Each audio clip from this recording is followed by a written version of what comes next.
Olá pessoal, tudo bom? Bem-vindos a mais uma aula aí da nossa disciplina Modelos Preditivos e Séries Temporais.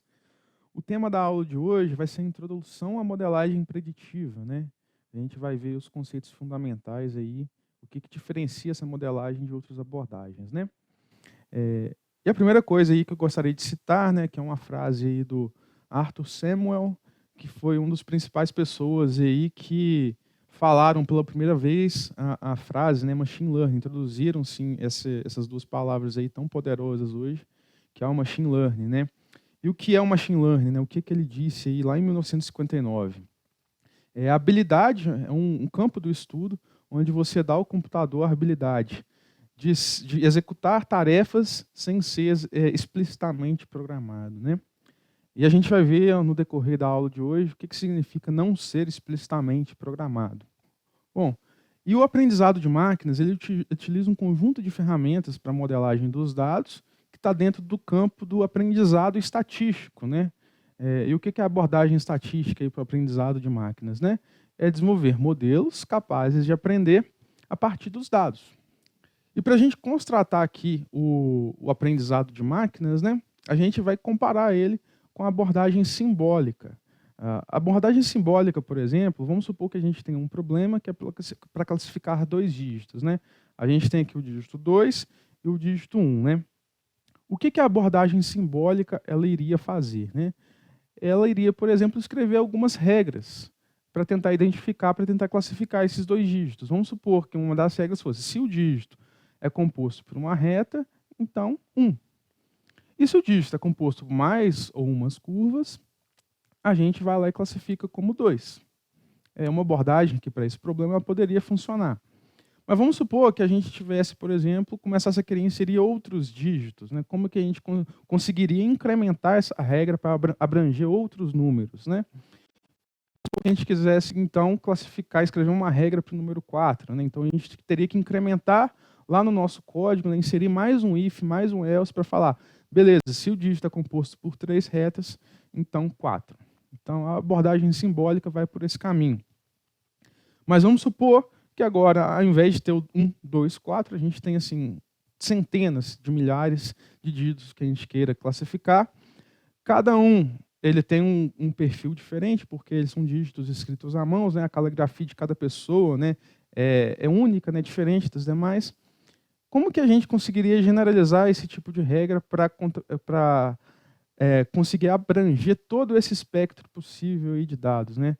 Esse aqui é um exemplo que eu estou dando aqui tanto de dígitos, mas poderia ser aplicado para reconhecimento facial, né? Como que a gente conseguiria escrever uma regra para identificar, fazer reconhecimento facial de diversas pessoas, cada pessoa com uma característica diferente, né? Bom, pessoal, e aí que entra o aprendizado estatístico, né? Que é o aprendizado a partir dos dados, né? Porque o aprendizado, a abordagem simbólica, ela não consegue generalizar o suficiente para novos exemplos, para novos pontos que ela nunca viu, né? E a gente faz a inferência a partir de experiências passadas, a partir de dados passados.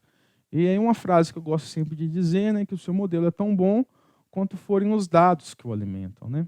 Então, se você quiser fazer, por exemplo, predição do preço do barril do petróleo, não adianta nada você alimentar o seu modelo com predição, por exemplo, do preço do sorvete da mercearia da esquina.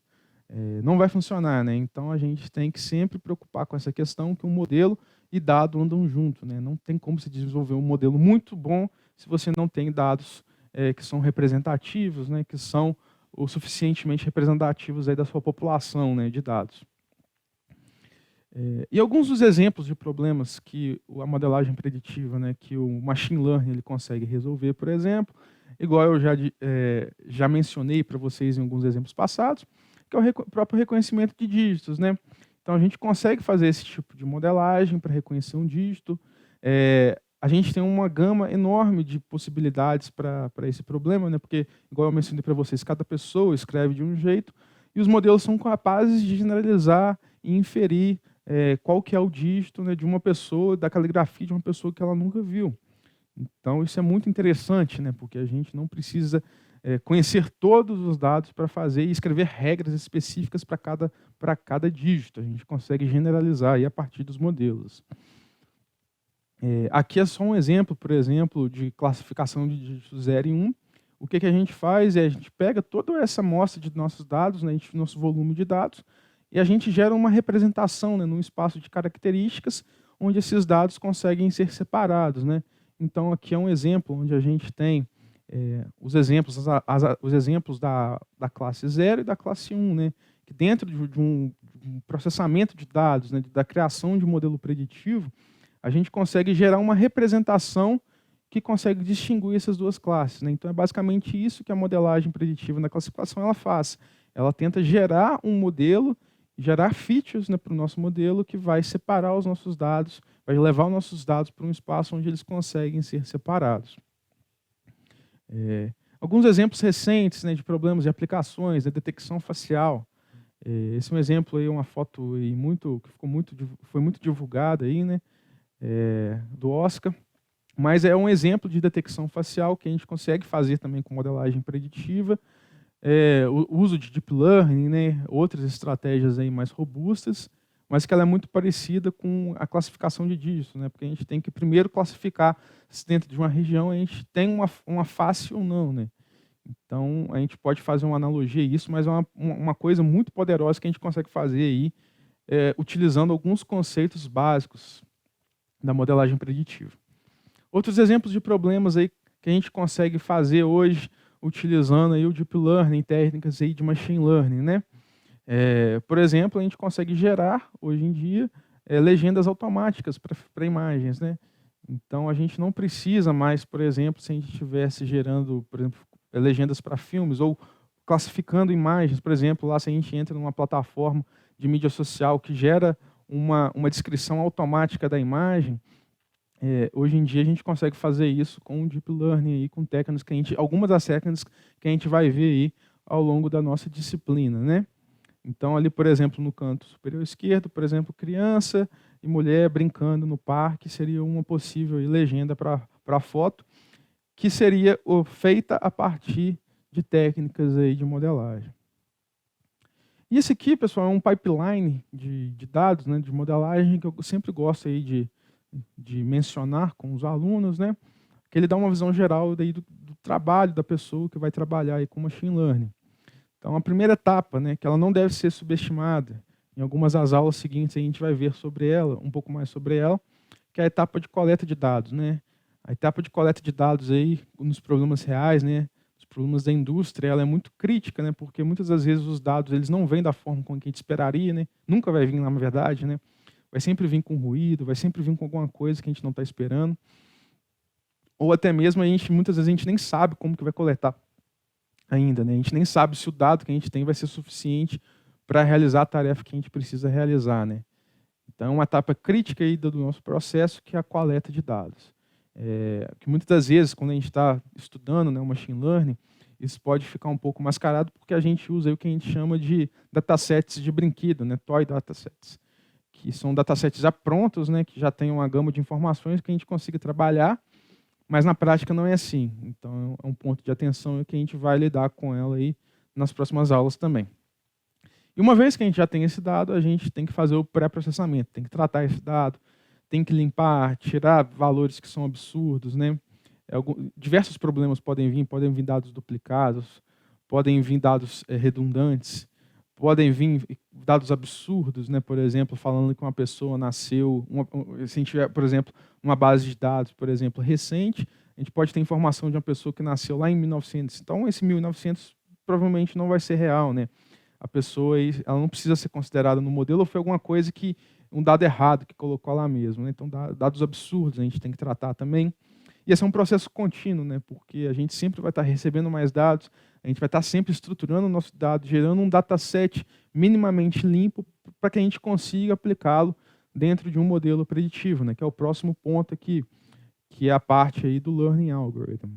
Que quando, de fato, uma vez que a gente já tem um dado minimamente estruturado, a gente começa aí a tentar escolher um modelo que melhor represente todos os atributos, todas as características do nosso dado, né? Se o nosso dado é linear, se ele é não linear, se ele contém muitos outliers, se a gente vai resolver classificação, se vai ser regressão, se vai ser séries temporais. Nessa etapa que a gente começa a tentar esboçar alguma solução e comparar modelos preditivos, né? E a gente também é um ciclo, né? Tudo aqui é um ciclo. Então, uma vez que a gente tem o dado, tratou o dado, a gente começa a testar modelos, aí a gente vai lá e gera um modelo candidato, que foi um modelo que teve uma melhor performance aí, dado um determinado critério que a gente definiu, né? E depois que a gente definiu esse modelo, a gente tenta colocar esse modelo em produção para ele ser usado aí por pessoas aí que contratou a gente para fazer, né? Ou se foi uma consultoria ou se foi algum determinado projeto pessoal, mas aí a gente gera esse modelo candidato, que a gente tenta continuamente melhorá-lo, né? E a gente continua o processo, né? Se porventura passou 2 meses que você gerou uma solução inicial, você conseguiu calibrar hiperparâmetros melhores, você conseguiu gerar uma outra solução, às vezes um pouco mais simples, mas que tem o mesmo desempenho, aí você vai lá e substitui esse modelo candidato, né? E é um processo contínuo, né? Então esse é o pipeline básico, aí a gente vai tentar passar por todas essas etapas aí ao longo do nosso curso, para a gente chegar ao final e ser capaz de implementar soluções, né, que vão aí para a indústria. Algumas das referências, pessoal, que eu citei, 2 delas são da aula passada, né, são os 2 livros que eu já mencionei. Aqui tem uma aula também de um curso da UFMG, né, do qual eu participei. E a conclusão da aula de hoje é que o aprendizado de máquinas aí, ele é diferente da abordagem simbólica, no sentido que ele consegue aprender a partir de experiências passadas, consegue generalizar o suficientemente bem para a gente realizar predições a partir de exemplos que a gente nunca viu, que o modelo nunca viu, né? Que é diferente da abordagem simbólica, que a gente teria que escrever uma regra específica para cada caso, né? A gente viu alguns resultados recentes interessantes, né? Classificação de dígitos, detecção facial, geração aí automática de legendas, e a gente vai abordar diversos aspectos aí ao longo do curso. A gente vai ver como que a gente consegue fazer regressão, como que a gente consegue classificar, como que a gente consegue predizer séries temporais, também aí dentro do nosso disciplina. E a gente viu um pipeline de um projeto de dados básico, né, que a gente viu a etapa, que é muito importante, a etapa de coleta, para processamento, treinar um modelo e depois colocá-lo aí em produção. A gente vai tentar abordar cada uma dessas etapas aí ao longo da nossa disciplina. E na próxima aula, igual eu mencionei para vocês, a gente vai ver algumas das técnicas de amostragem de dados, né? Que é a primeira coisa que a gente tem que ter para a gente começar a trabalhar com modelo estatístico, com modelo de dados, são dados, né? Então a gente vai ver algumas das técnicas, né, dos métodos que a gente consegue usar aí para amostrar dados, para gerar uma amostra aí que a gente consiga trabalhar no nosso modelo. Beleza, pessoal? Então até a próxima.